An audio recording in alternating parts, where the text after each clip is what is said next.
Lo único que le interesa a usted, señora Dina Boluarte, es estirar lo más posible su permanencia hasta el 2026. Manipular lo más que se pueda la legislación en lo que sea para evitar lo inevitable. Que usted al final de esta historia termine en la cárcel. El ministro del Interior, Juan José Santibáñez, le concedió una entrevista el día de ayer a la periodista Mónica Delta del programa Punto Final de Latina. Y yo creo que en esa entrevista lo que quedó claro, una vez más, es el total desenchufe, por así decirlo, de quienes tienen en sus manos el gobierno del Perú hoy y la realidad que vivimos los peruanos. El ministro ha dicho y lo ha resaltado el día de hoy en sus cuentas de redes sociales, Juan Carvajal, y voy a ser literal en lo que dice Juan Carvajal. El ministro del Interior indicó en Punto Final que las denuncias por extorsión han bajado durante el estado de emergencia. Sin embargo, esto lo dice Juan Carvajal, los mismos datos del CIDPOL, que es el sistema de la policía de reporte de información sobre hechos delictivos, lo desdicen. Solo en Lima Metropolitana, escuchen ustedes, en julio hubo 483 denuncias. En agosto, que ya estábamos en emergencia, hubo menos, hubo más, 562.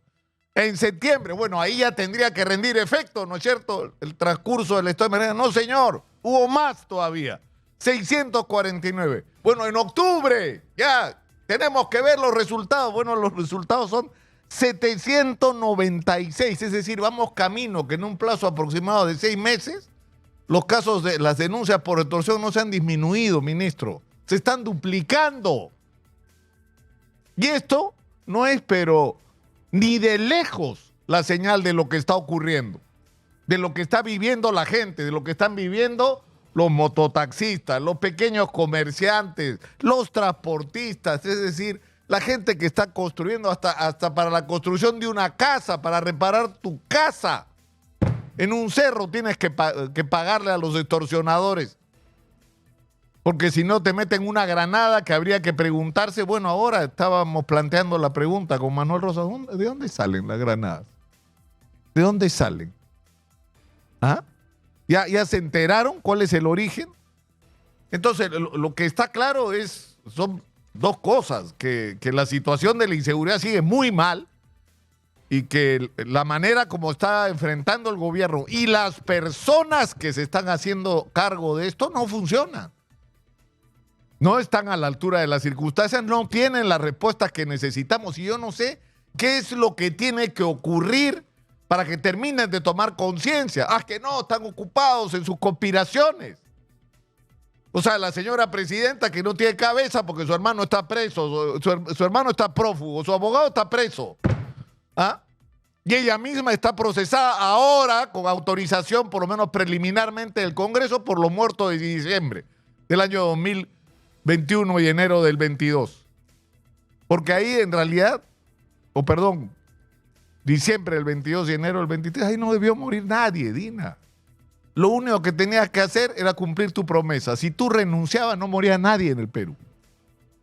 Es más, frente a las protestas, lo que había que hacer era un entendimiento político. Dijeron que eran terroristas. ¿Se acuerdan ustedes ya lo que dijeron? Que era una invasión de los ponchos rojos de Evo Morales. Y miren el tiempo que ha pasado. No solo un preso, no hay un procesado, no hay una evidencia de que eso haya ocurrido. Nos mintieron. ¿Para qué? Para justificar lanzar a las Fuerzas Armadas en Ayacucho, a la policía en distintos lugares del país, a que le metieran bala a los manifestantes. Y cuando mueren los manifestantes, la señora, como han hecho los políticos anteriores, le va a echar el pato a los militares y policías, que se van a pasar 30 años en juicios y algunos de ellos se van a podrir en la cárcel por una decisión de ella. Bueno, por eso también la van a investigar a la señora. Entonces tiene la cabeza en otro lado. Y el ministro del Interior está preocupado. O sea, ustedes han visto lo que ocurrió la semana pasada. Hay independencia de poderes, las resoluciones judiciales se tienen que cumplir. No puede ser que los ministros salgan uno tras otro, comenzando por el premier, a defender al hermano de la presidenta, a cuestionar la decisión judicial. Cuando lo que tendría que hacer son dos cosas.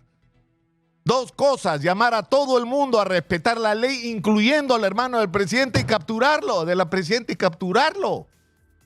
¿Qué es lo que corresponde al Ejecutivo? No salir a defender al hermano de la presidenta, que lo defiendan sus abogados. Pero no les pagamos el sueldo de ministros para que hagan de sobones de la presidenta y de su hermano, por Dios. Entonces, cuando esta gente tiene la cabeza en otros lados y están obsesionados por este tema, ya del tema de Harvey Colchado me aburro de hablar, que se ha convertido en el centro de la atención. ¿Por qué? Porque, es decir, fíjense ustedes todo lo que ha pasado. O sea, por la investigación a la presidenta, a su hermano y todas estas historias, o sea, simplemente le metieron un balazo entre los ojos a la DIVIAC, sacaron a Harvey Colchado, que lo suspendieron y que ya tuvieron que levantar la suspensión porque no tenía pies ni cabeza. ¿Y qué se va a hacer el comandante general de la policía? ¿Lo va a reincorporar a su puesto como corresponde? ¿O va a decidir mirando así para arriba con cara de miedo a la presidenta a ver si sigue en su puesto o no él también, en vez de defender la institucionalidad de la policía con pantalones? O sea, pero ¿se dan cuenta la situación en la que estamos? Ya hasta Richard Concepción, bueno, a Marita Barreto ya se la volaron, ¿no? Pero también a la fiscal y al propio Richard Concepción Carguancho lo han querido sacar, le han metido denuncias hasta en el colegio de abogados. Es decir, cuando la gente está con la cabeza en estas cosas, cuando la presidenta y sus ministros están convertidos en una especie de guardaespaldas, de voceros de los intereses y de los conflictos de la presidencia, y no ocupándose de algo tan grave como la crisis de inseguridad, no damos más en esta situación. No se puede seguir viviendo así. Y lamentablemente está empezando a ocurrir algo que ya se veía venir y que era inevitable, que si la policía no actúa, si no hay lo que debería haber, que no es tan difícil, que hay experiencias exitosas, dividir las ciudades en cuadrículas, hacer una evaluación de todos los recursos que tienes para tomar el control de las calles, y la ley de emergencia, por si no se han enterado, permite que el Estado haga uso de los recursos públicos y privados para enfrentar las situaciones de emergencia. Y por lo tanto, si en un distrito no hay los recursos suficientes, el Estado puede invocar al sector privado a participar y colaborar, por ejemplo, con la entrega de vehículos para vigilar y controlar las calles y que no tengamos situaciones absurdas de distritos o de zonas del país donde no hay policía y no hay un vehículo para que se muevan. Hay que recuperar el control de la calle, hay que hacer prevención en la calle, hay que detener a los sospechosos en la calle, hay que tener a todo el mundo en movimiento y a todo el mundo conectado, la policía, los serenos, los vigilantes de las empresas particulares, las organizaciones en los barrios, todos sincronizados y sintonizados, atentos para enfrentar juntos esta guerra y caerle encima a los delincuentes y arrinconarlos y no vivir nosotros arrinconados. Eso es lo que hay que hacer y no es tan complicado, pero para eso hay que tener cabeza, concentración, focus. Pero los señores están ocupados en otra cosa. Y se engañan a sí mismos con cifras como esta, mentirosas. Es decir, sinceramente, yo no sé qué esperan que ocurra. O sea, hemos tenido un paro importante de transporte en Lima, hemos tenido paros parciales los últimos días. Yo creo que las banderas de la paralización eran equívocas. Se engaña el que crea que si se cambia una ley en el Congreso se va a arreglar el tema de la inseguridad en el Perú. No, señor. No se va a arreglar. Necesitamos leyes duras, por supuesto. Y es más, las tenemos. Tenemos una legislación que es durísima, que incluso es mirado con malos ojos por los defensores internacionales de derechos humanos. Pero necesitamos esa ley dura, porque lo que enfrentamos es duro. ¿Ah? No estamos enfrentando niños, ¿no es cierto?, de nido. Estamos enfrentando delincuentes en algunos casos violentísimos y tenemos que tener mano dura, pero eso es parte de lo que necesitamos, porque si eso no va acompañado de una policía eficiente y no una policía ineficiente, sin recursos y encima atravesada por la corrupción, donde descubrimos casi cada semana, y tal vez me quede corto, casi cada día, policías metidos en la banda, policías que extorsionan, policías que cobran por no meter presos a los delincuentes. Es decir, se produce la cadena absurda de la extorsión a los extorsionadores.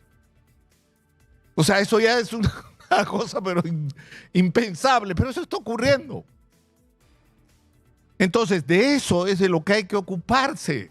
Esa es la tarea, no es nada del otro mundo.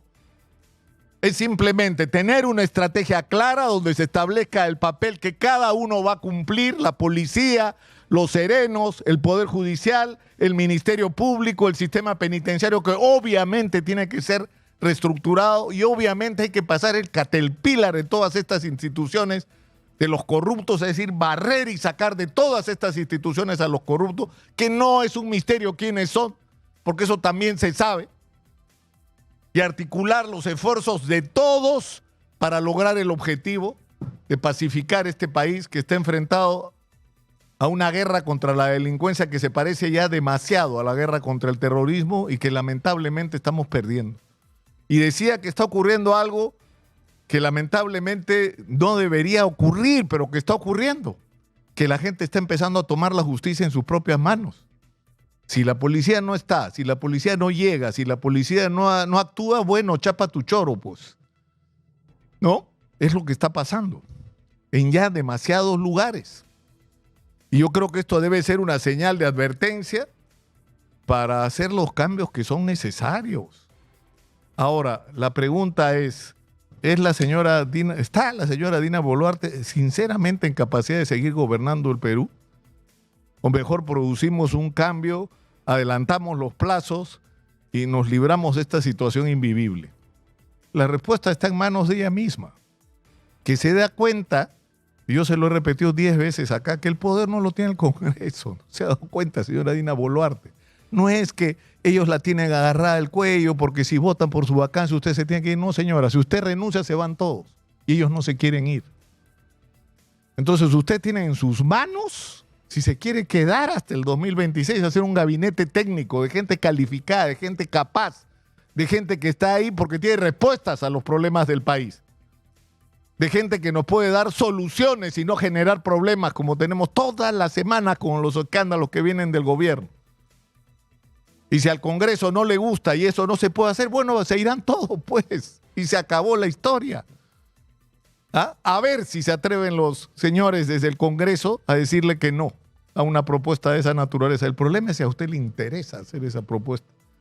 Y yo creo que lamentablemente lo único que le interesa a usted, señora Dina Boluarte, es estirar lo más posible su permanencia hasta el 2026, manipular lo más que se pueda la legislación en lo que sea para evitar lo inevitable, que usted al final de esta historia termine en la cárcel. Dudo que lo logre. Sinceramente, piénselo bien. Soy Nicolás Lucar. Esto es Hablemos Claro, estamos en Exitosa, la voz que integra al Perú, 95.5 en la FM en Lima, canal 34 de Movistar.